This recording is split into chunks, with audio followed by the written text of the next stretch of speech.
Sort of develop a feel for your team every year, kind of like what they might be like? You try to get a feel. You never. I've been off in many times, but my feeling for this team is that they love to play and they come to work, and that's not wavered.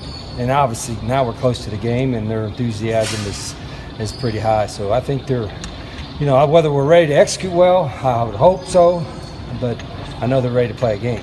Can you think of a team where you were off either way, where you thought they'd be really good and they weren't, or the other way around? Or yeah, but if it's a negative thought, I've kind of moved on. And there's a positive thought, it doesn't help me right now, so I prefer to live in the current.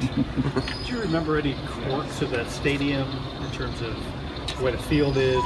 No, it's the lighting is going to be different anytime you're indoors. That's a little bit of adjustment, particularly for the punt returners. It's going to be louder, of course, with the sound staying inside, so we've prepared for that as well. Have you talked about making the trip to their training facility like an annual thing during training camp? I'd love maybe? to. Yeah, we'd love to do it.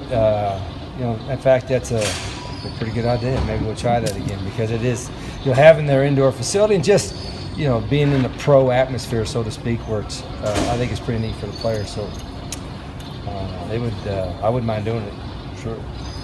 Most of you maybe addressed this already, but do you plan anything with the jerseys, helmets to honor Zach? Yeah, we're going to have stickers on the helmets, patches on the coaches' hats, and there's going to be something for them before this game, and then maybe the first home game as well.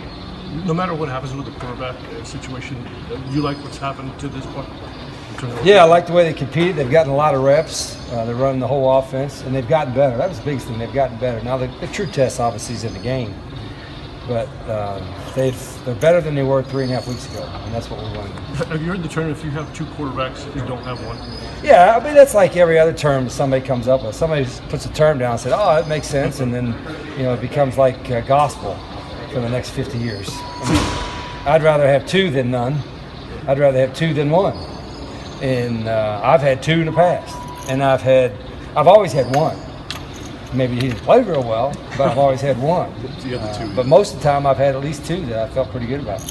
Yeah, I've heard you say in the last few days a couple times that you almost have to force yourself to play more players. How do you go about making sure that you do actually do that? Well, other than just staying on my staff, because the tendency, of course, and it's natural that you're going to play your top guys and play them all the time, and particularly in crunch time. But we have to force ourselves to get guys ready to play, and not just because of injuries, but for their development. And we've been able to do that on special teams. Most of our special teams aren't starters; they're backups. But we've got to get to the point where we're playing 20 to 22 guys on both sides. Offensively, it's easy from a skill position standpoint because we'll roll them in there. Defensively, that's harder mentally, I think, for defensive coaches to do. But we've got to do it. How much influence do you have on the defensive rotations during the game, or do you just let Marcel and his guys do that? I got 100% influence if I wanted. You know what I'm saying? I don't have to ask. Right. That's one of the deals. It's. I guess my question is: do you let Marcel decide? I don't make suggestions. I make decisions, and sometimes there's a difference. Obviously. But that being said, I completely trust our defense, and so I won't interfere too much with the normal rotation, what they're doing, because those guys know better than I do how they want in the rotation. But we'll talk about it the next couple of days, and then if I see something in the game, I may say, hey, we probably need to do this and that, and their coaches will listen. But I completely trust them, so I don't think I'll have to interfere at all.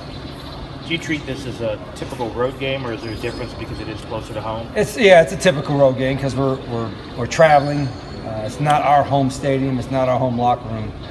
And from what I understand, they'll have maybe the same number of fans or as many fans as we have. So I think it'll be packed. I think it'll be a great atmosphere.